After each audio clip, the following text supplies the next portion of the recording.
ఈరోజు దేవుని వాగ్దానం అపోస్తలుల కార్యాలు 1వ అధ్యాయం 8వ వచనం. పరిశుద్ధాత్మ మీ మీదికి వచ్చినప్పుడు మీరు శక్తి నొందెదరు. పరిశుద్ధాత్మ మీ మీదికి వచ్చినప్పుడు మీరు శక్తి నొందెదరు. ఈ అపోస్తలుల కార్యముల గ్రంథ రచయిత వైద్యుడైన లూకా అని చెబుతారు. అలాగే లూకా సువార్తను కూడా ఈ లూకా వైద్యుడే రాస్తారు. ఈ రెండు పుస్తకాల ప్రారంభం ఒకలాగే ఉంటుంది. ఈ లూకా తన సువార్త 24 అధ్యాయాలు రాస్తూ చివరి అధ్యాయంలో యేసు ప్రభు ఆయన పరిశుద్ధాత్మను గూర్చిన సంగతులు యోహాను సువార్తలో చెప్పిన మాటల యొక్క నెరవేర్పును వివరంగా తెలియజేస్తూ లూకా సువార్త 24వ అధ్యాయం 45వ వచనం నుండి 53 వచనాల్లో ఈ విధంగా రాస్తాడు.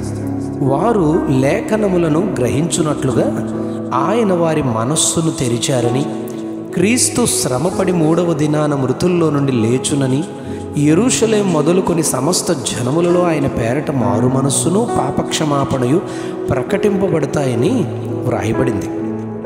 ఈ సంగతులకు మీరే సాక్షులు. ఇదిగో నా తండ్రి వాగ్దానం చేసింది మీ మీదికి పంపుచున్నాను. మీరు పైనుండి శక్తి పొందుకునే వరకు పట్టణంలో నిలిచి ఉండండి అని వారితో ప్రభు చెబుతాడు. ఆయన బేతనీయ వరకు వారిని తీసుకుని వెళ్ళి చేతులెత్తి వారిని ఆశీర్వదిస్తూ ఉండగా వారిలో ఉండి ఆయన ఆరోహణం అవుతారు. వారు ఆయనకు నమస్కారం చేసి మహా ఆనందంతో యెరూషలేమునకు తిరిగి వెళ్ళి ఎడతెగక దేవాలయంలో ఉండి దేవుని స్తోత్రం చేస్తూ ఉంటారు.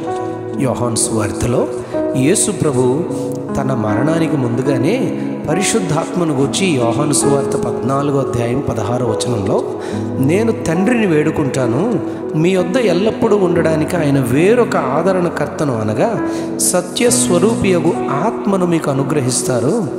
ఆ సత్యస్వరూపియగు ఆత్మ వచ్చినప్పుడు ఆయన నన్ను గూర్చి సాక్ష్యమిచ్చును. మీరు మొదటి నుండి నా యొద్దనున్నవారు గనుక మీరును సాక్ష్యమిస్తారని యోహాను సువార్త 15వ అధ్యాయం 27వ వచనంలో చెప్పబడింది. సత్యస్వరూపి అయిన ఆత్మ వచ్చినప్పుడు మిమ్మను సర్వసత్యములోనికి నడిపించునని 16వ అధ్యాయం 13వ వచనంలో వాగ్దానం చేయబడింది.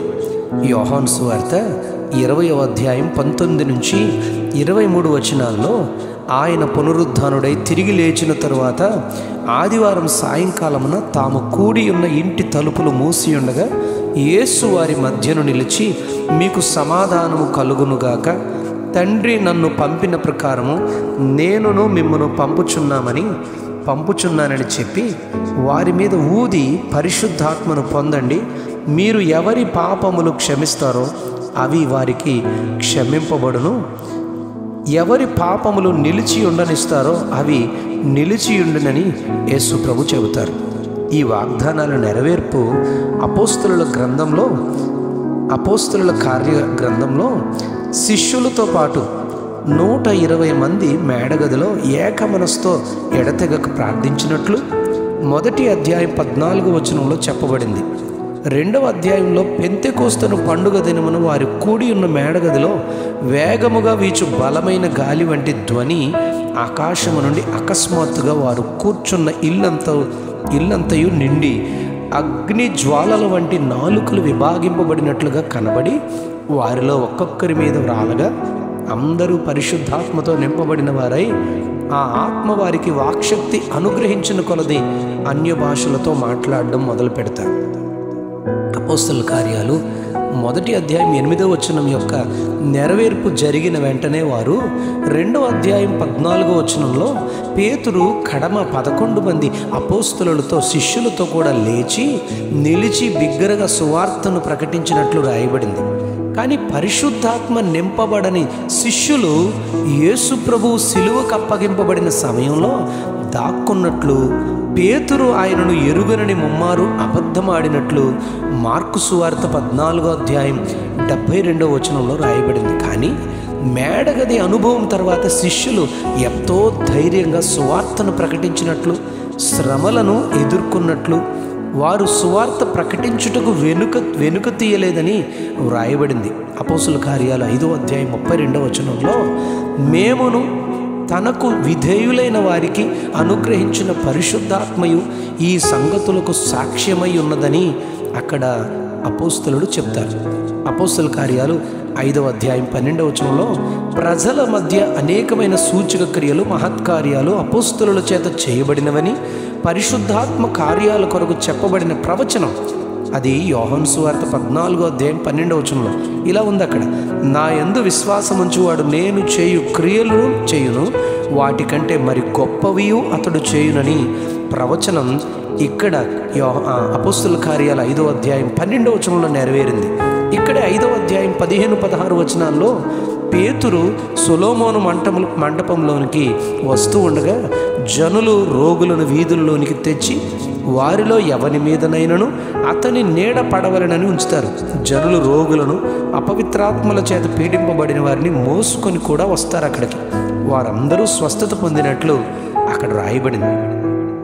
అపోస్తల కార్యాలు 1వ అధ్యాయం 8వ వచనం ప్రకారం పరిశుద్ధాత్మ మీ మీదికి వచ్చినప్పుడు మీరు శక్తి నొందుతారు అన్న ప్రవచనం సువార్త ప్రకటించుటకు, ఆయన కొరకు సాక్ష్యం ఇచ్చుటకు, నాకంటే గొప్పవి అద్భుత కార్యాలు చేయుదురు అని చెప్పిన దానికి ఇలాగా ఇక్కడ నెరవేరుతుంది.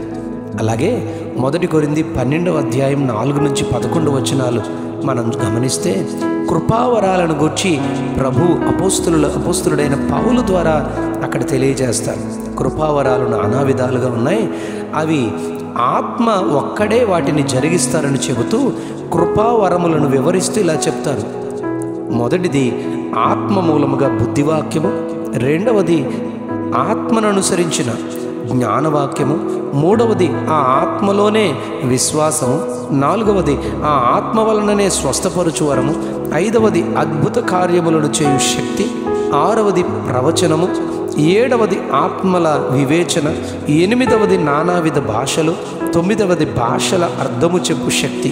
వీటన్నిటినీ ఆ ఆత్మ ఒక్కడే తన చిత్తము చొప్పున ప్రతివానికి ప్రత్యేకముగా పంచి ఇచ్చును. కార్యసిద్ధి కలుగు చేయువాడు దేవుడే అని రాయబడింది. అపోస్తులుడైన పౌలు గలతీ పత్రికలో 5వ అధ్యాయం 22వ వచనంలో ఆత్మ ఫలాలను గూర్చి కూడా చెబుతాడు. ప్రేమ, సంతోషము, సమాధానము, దీర్ఘశాంతము, దయాళుత్వము, మంచితనము, విశ్వాసము, సాత్వికము, ఆశా నిగ్రహము, ఈ క్రియలను కలిగి ఉండు శక్తిని పరిశుద్ధాత్ముడే మనకు ఇచ్చి అనుగ్రహించి శరీర కార్యములను జయించుటకు కావలసిన బలమును తన పరిశుద్ధాత్మ శక్తి ద్వారా అనుగ్రహించును. 1 యోహాను 4వ అధ్యాయం 13వ వచనంలో ఆయన మనకు తన ఆత్మలో పాలు దయచేసి ఉన్నాడని వ్రాయబడింది. మనకు పాలు దయచేయబడిన తన ఆత్మ వలన ఆయన చేసిన కార్యాలు మనమును చేయుటకు కావలసిన తన శక్తిని మనకు అనుగ్రహిస్తాడు దేవుడు. అలాగే పరిశుద్ధాత్మను నమ్మని వారు ఆయన శక్తి కార్యాలను చూడలేరని మార్కు సువార్త 16వ అధ్యాయం 17వ వచనంలో చెప్పబడింది. అలాగే మత్తయి సువార్త 12వ అధ్యాయం 32వ వచనంలో మనుష్య కుమారునికి విరోధముగా మాట్లాడువానికి పాపక్షమాపణ కలదు గాని పరిశుద్ధాత్మకు విరోధముగా మాట్లాడువానికి ఈ యుగమందైనను రాబో యుగమందైనను పాపక్షమాపణ లేదు అని ప్రభువే ఈ వచనంలో చెప్తారు. పరిశుద్ధాత్మను గూర్చి ఆయన శక్తిని గూర్చి హెచ్చరిస్తారు. రక్షకుడని నోటితో ఒప్పుకొని హృదయములోనికి యేసయ్యను చేర్చుకొను కార్యాన్ని చేయువాడు పరిశుద్ధాత్ముడేనని కొరింథీలకు రాసిన 1వ పత్రిక 12వ అధ్యాయం 3వ వచనంలో రాయబడింది. చివరికి ప్రకటన గ్రంథంలో పరలోక రాజ్యమునకు మనల్ని చేర్చువాడు, మన హృదయములో నుండి కార్యము జరిగించువాడు ప్రియ పరిశుద్ధాత్మ దేవుడేనని ప్రకటన గ్రంథం 22వ అధ్యాయం 17వ వచనంలో రాయబడింది. ఈ ప్రత్యేకమైన కార్యాన్ని జరిగించడానికి మనకు అనుగ్రహించబడిన పరిశుద్ధాత్మ దేవునితో నిత్యము కొనసాగుతూ ఆత్మను ఆర్పక ఆయనను హృదయములో కలిగి ఉండి ఆత్మ నింపుదలను దినదినము కలిగి ఉండి ఆయన సారూప్యములోనికి మార్చబడు ధన్యత మనకు పరిశుద్ధాత్ముడే అనుగ్రహించునుగాక. తన శక్తితో నింపి మనలను బలపరుచునుగాక. Amen, amen, amen.